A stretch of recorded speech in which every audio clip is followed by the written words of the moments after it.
Today on Rappler. Convicted killer Rolito Go is back in police custody after disappearing from prison Wednesday.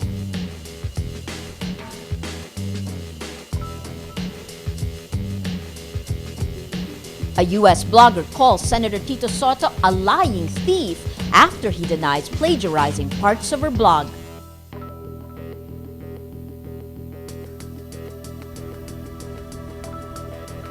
And MWSS employees get as much as 32 months of bonuses.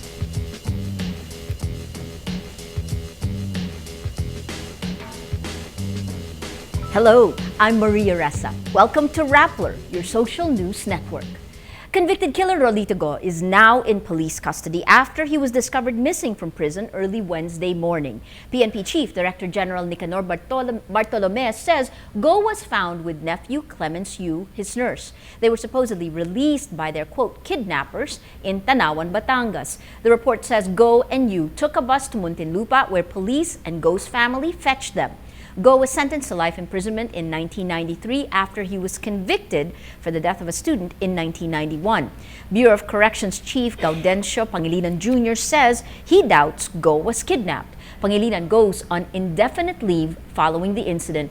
In May 2011, he replaced Ernesto Jocno, who quit after an expose revealed how detained former Batangas Governor Antonio Leviste left Bilibid prison without a pass.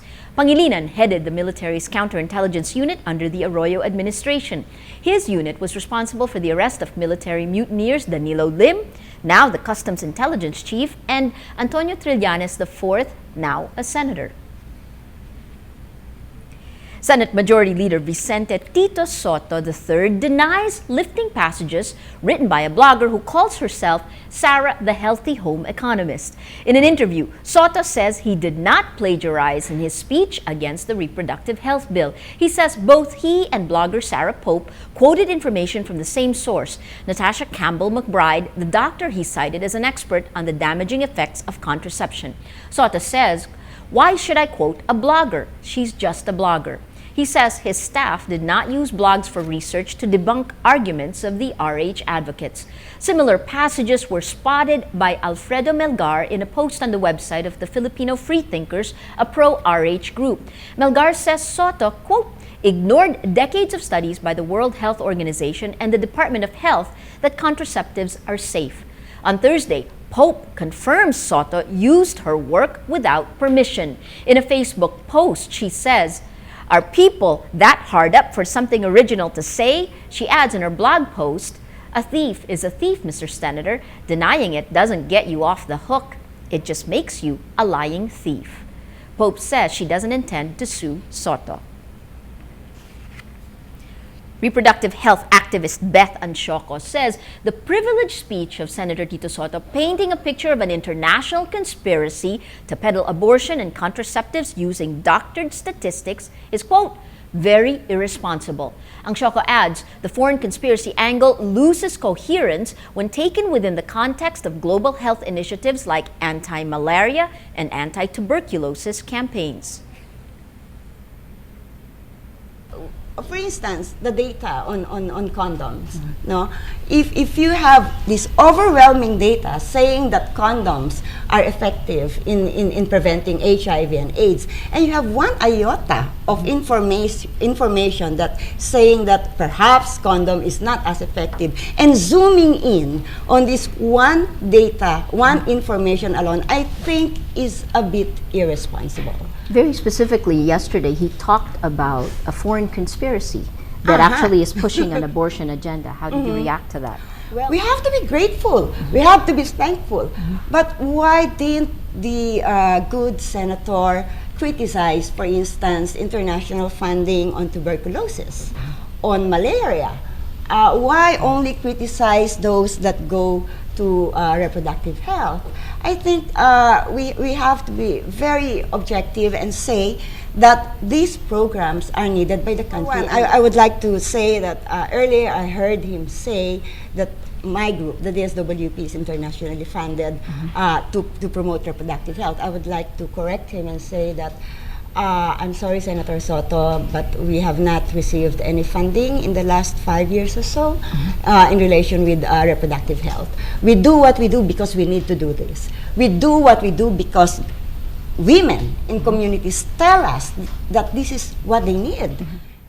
The Sandiganbayan stopped Cebu Governor Gwen Garcia from leaving the country because of her graft cases. The Anti-Graft Court's Second Division issues the whole departure order Thursday. It also orders the Bureau of Immigration to put her name on its departure list. The governor is running for senator in 2013 under Vice President Jejomar Binay's United Nationalist Alliance. Garcia faces 2 counts of graft and 1 count of technical malversation. The cases revolve around the city government's allegedly anomalous purchase of a 98.9 million pesos property that is allegedly under seawater. Garcia denies the charges, saying they are politically motivated. Employees of the Metropolitan Waterworks and Sewerage System get as much as 32 months of bonuses despite a directive from the Commission on Audit to end the practice. MWSS Chairman Ramon Alicpala says if there is no legal basis for the bonuses, they must be removed. He says, quote, "I really don't know how employees were able to do it all these years. Some of the illegal bonuses include birthday and State of the Nation address bonuses." Alicpala says the MWSS board is reviewing employee benefits. This could mean salary reductions. MWSS drivers took home up to 97,000 pesos a month.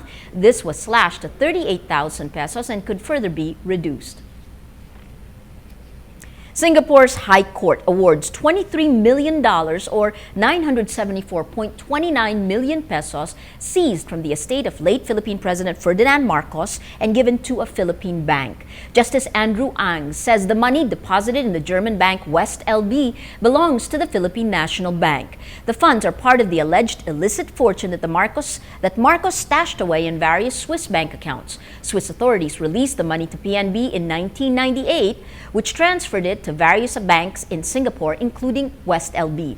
West LB went to court in 2004 to determine the owner of the money after several groups staked claims, including the Philippine government, which cites a Philippine Supreme Court decision ruling in its favor.